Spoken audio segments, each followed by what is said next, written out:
स्वागत तो अपनों का नहीं गैरों का किया जाता है। हम तो अपने हैं क्योंकि हम यूथ ऑफ तिरहुत से ही बिलोंग करते हैं और तिरहुत प्रमंडल से के रहने वाले हैं। क्या कुछ कहिएगा? आज इंटरमीडिएट का रिजल्ट आया है। रिजल्ट बहुत अच्छा रहा है। बच्चों को और तमाम विद्यार्थियों को हार्दिक बधाइयाँ और अपने करियर में ऐसे ही दिन प्रतिदिन सफल होते रहें। टीचर हो उस सब्जेक्ट के, हमें नहीं लगता है कि किसी हाई स्कूल में पर्याप्त शिक्षक होंगे जो एनसीईटी के हिसाब से वन है नहीं, फिर भी विद्यार्थियों को जब नंबर बहुत शिक्षक अच्छे आ जब रहे हैं। नहीं है तो इतना नंबर आ कैसे जा रहा है? यही तो मुझे समझ में नहीं आ रहा है कि बच्चे प्रिपरेशन कहाँ से कर रहे हैं। इसका मतलब है कि बच्चे हाई प्रोफाइल कोचिंग में स्टडी कर रहे हैं, नोट्स कहीं से परचेज कर। नमस्कार, आप देख रहे हैं यूथ ऑफ तिरहुत सच्चाई आप तक। आज इंटरमीडिएट का रिजल्ट आ चुका है और बच्चों में काफी खुशी का माहौल रहा।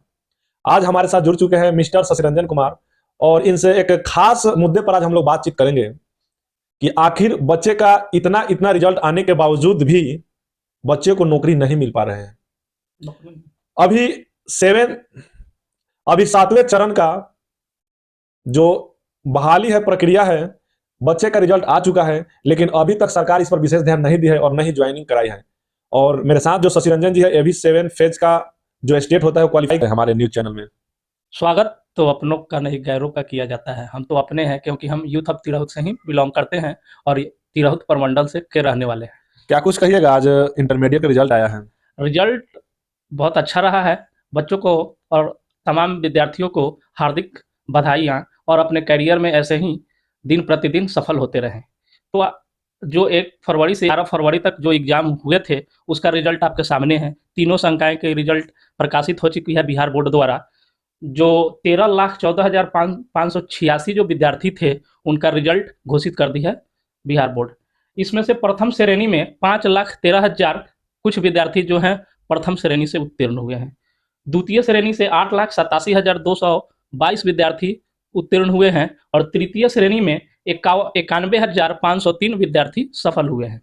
लेकिन हमें सरकार से ये कहना है कि रिजल्ट तो आप लगभग 83% जो विद्यार्थी 13,04,000 विद्यार्थी जो परीक्षा में शामिल हुए हैं, उसके 83% आपने रिजल्ट जारी किया है। लेकिन इन बच्चों का तैयारी किस लेवल पे था? आप जब देखेंगे किसी भी हाई स्कूल में जाएँगे या प्लस 2 स्कूल में जाएँगे जो अपग्रेड हुए हैं या जो पहले से चल रहे हैं, उनमें कभी आपने ये देखा है कि जो सब्जेक्ट विद्यार्थी लेके पढ़ रहे हैं, उसका लैब का व्यवस्था सही हो या वहाँ पे जो शिक्षक हो उस पर्याप्त संख्या में टीचर हो उस सब्जेक्ट के?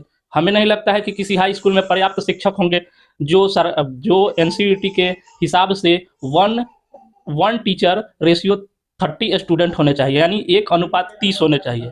30 विद्यार्थियों पर 1 शिक्षक का अनुपात होना चाहिए हमारे एनसीईटी नया जो शिक्षा नीति है उसके अनुसार। लेकिन जब आप हाई स्कूल में जाके देखेंगे, तो बच्चे आपके घर के हों या मेरे घर के हों या हमारे समाज से ही जो जुड़े हुए बच्चे हैं, वही विद्यार्थियों का एडमिशन वहाँ पे होता है।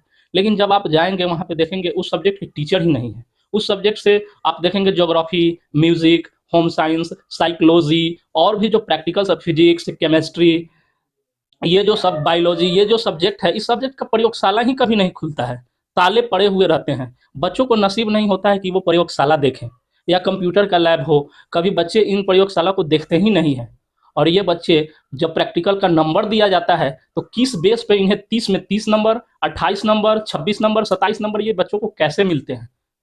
आप अनुमान लगा सकते हैं। हमें लगता है कि 2090 के बाद से ही प्रयोगशाला में काम होना बंद हो चुका है। अपने हमने भी 2004 में मैट्रिक उत्तीर्ण किया है। उस समय भी प्रयोगशाला हाई स्कूल में हुआ करती थी, लेकिन ताले जड़े हुए रहते थे, पर्याप्त शिक्षक नहीं थे, लैब लैब में सामान पर्याप्त नहीं थे कि कोई विद्यार्थी लैब करे। और जब ये विद्यार्थी मान लीजिए जो प्लस 2 आज किए, अब इससे आगे पढ़ने तो बिहार से बाहर ही जाएँगे। कुछ विद्यार्थी इस बाहर जाएँगे, लेकिन बाहर जाने के बाद उनको अब लैब नसीब होगी। मानिए वो बीएचयू में एडमिशन लेते हैं या और भी अलग-अलग डीयू में एडमिशन लेते हैं। वहाँ जाके जब वो प्रयोगशाला देखेंगे, अब प्रयोग जब उनको करना होगा, तो कुछ चीज़ों का नाम नहीं जानते होंगे। कितने ऐसे डिवाइस होंगे जिसका यूज़ उन्होंने नहीं किया होगा। तो जो अदर स्टूडेंट होंगे, अदर स्टेट के जो स्टूडेंट होंगे, इनको हीन भावनाओं से देखने का कोशिश करेंगे कि एक ऐसे विद्यार्थी पास करके आ गए कि ये प्रयोग आज तक नहीं कर रहे हैं। किस डिवाइस को, किस केमिकल को या कंप्यूटर से अगर जुड़े हुए कीबोर्ड, माउस, मॉनिटर हुए, उनको ऑपरेट करने प्रॉपर नहीं आएगा। तो जो भी वहाँ अदर स्टूडेंट के अदर स्टेट के जो स्टूडेंट होंगे इन स्टूडेंट को हीन भावना से देखेंगे। हमने खुद इन भावनाओं से जूझा है और झेला है। तो मैं सरकार से आग्रह करता हूं कि रिजल्ट आपने तो बहुत अच्छा दिया है, लेकिन क्या आपने सोचा है कि इन विद्यार्थियों का नंबर कैसे आ जाता है? एक सवाल यह है कि हम लोग जब विद्यार्थी थे उस समय जब 10th का एग्जाम होती थी तो 2-2 महीने 3-3 महीने लगते थे कॉपी चेक होने में। फरवरी में कॉपी चेक होता था, मई अप्रैल के लास्ट में रिजल्ट आता था। आज 1 महीने के अंदर कॉपी चेक हो जा रहा है, रिजल्ट आ जा रहा है, रिजल्ट का रेशियो बहुत ज़्यादा हाई हो रहा है। तो मुझे लगता है कि गुणवत्ता में जो बिहार सरकार की शिक्षा के जो गुणवत्ता में जो कमी देखने को मिल रही है, शिक्षक है नहीं, फिर भी विद्यार्थियों को नंबर बहुत शिक्षक अच्छा जब नहीं है तो इतना नंबर आ कैसे जा रहा है? यही तो मुझे समझ में नहीं आ रहा है कि बच्चे प्रिपरेशन कहाँ से कर रहे हैं। इसका मतलब है कि बच्चे हाई प्रोफाइल कोचिंग में स्टडी कर रहे हैं, नोट्स कहीं से परचेज कर रहे हैं। तो कहीं न कहीं सरकार जो है हमारी, वो प्राइवेटाइजेशन को बढ़ावा दे रही है। एक कोचिंग संस्था को बढ़ावा दे रही है समाज में। आप देख सकते हैं, दिन प्रतिदिन कोचिंग संस्थाओं की संख्या बढ़ती जा रही है। आप अपने समाज में देखिए, आप 5 किलोमीटर 10 किलोमीटर के रेडियस में देखिए, एक कोचिंग। अगले साल यही बच्चे जो 10th और 12th उत्तीर्ण होंगे, यही कोचिंग खोल लेंगे रोजगार के अभाव में।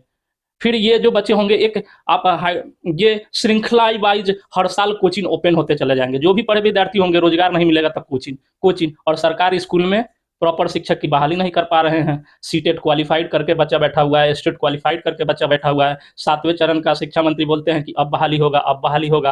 कितने कैबिनेट बैठक हो गए दिसंबर से लेके आज तक, इनके सरकार बनने से लेके आज तक, अभी तक कैबिनेट ही प्रस्ताव नहीं कर पा रही है नियमावली का। तो मैं कहूँगा कि सरकार सब्जेक्ट वाइज टीचरों की बहाली करे। बच्चों को गुणवत्ता शिक्षा वहीं से प्राप्त होगी जब सब्जेक्ट वाइज टीचर होंगे, उसके लिए लैब होंगे, प्रैक्टिकल से बच्चे अवेयर होंगे तब। नहीं तो ऐसे सरकार तो प्राइवेटाइजेशन का, सरकारी स्कूल चल भी रही है तब भी बच्चों को कहीं न कहीं 600, 700, 1000 रुपया, 1500 रुपया 10th के लिए पढ़ने के लिए, 12th के पढ़ने के लिए सब्जेक्ट वाइज फी पेमेंट करने पड़ते हैं। आज का जो प्रोग्राम था किसी भी बच्चे को आहत पहुंचाने की बात नहीं थी। ये बात सच है और सत्य है कि स्कूल भी है, लैब भी है, लेकिन पर्याप्त टीचर नहीं है।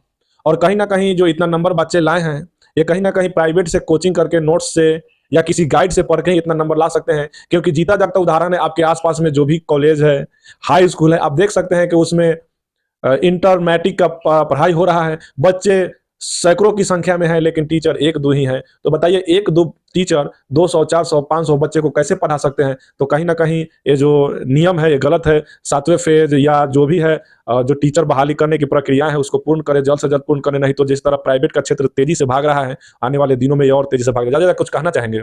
आपके तमाम दर्शकों को धन्यवाद। और किसी भी छात्र और विद्यार्थियों को या उनके गार्जियन को आहत करने की प्रकल्पना मैंने नहीं किया है। सिर्फ ये बोला हूँ कि सरकार इस बहाली को जल्द से जल्द सुनिश्चित करे और जल्दी से बहाली लाए। जो भी सब्जेक्ट के जितने भी विद्यार्थी बेरोजगार बैठे हैं, स्टेट क्वालिफाई करके, सीटेट क्वालिफाई करके, 7वें चरण या 8वां चरण करके, जो भी है जल्दी सरकार बहाली करे। हो सके इलेक्शन से पहले है हमारी, वो विद्यार्थी लैब से अवेयर हो, चाहे जिस तरह का लैब हो, लैब टेक्नीशियन का बहाली हो, सब्जेक्ट वाइज टीचर की बहाली हो। टीचर ऐसे नहीं है जो थ्योरी पढ़ाएंगे वो लैब नहीं कराएंगे, हो सकता है वो थ्योरी भी पढ़ा ले और लैब भी करा ले। उनमें काबिलियत है, कभी आप पढ़ के देखिए, बहाल तो करिए। धन्यवाद तमाम दर्शकों को देखने के लिए। जो भी वर्डें हों उस त्रुटि पर ना ध्यान देते हुए हमारी भावनाओं को कदर करें और वीडियो जरूर देखें। तो अब तक के लिए इतना ही, फिर मिलेंगे अगले नेक्स्ट एपिसोड में, इसी तरह के एपिसोड में। अब तक के लिए इतना ही। जय हिंद, जय बिहार।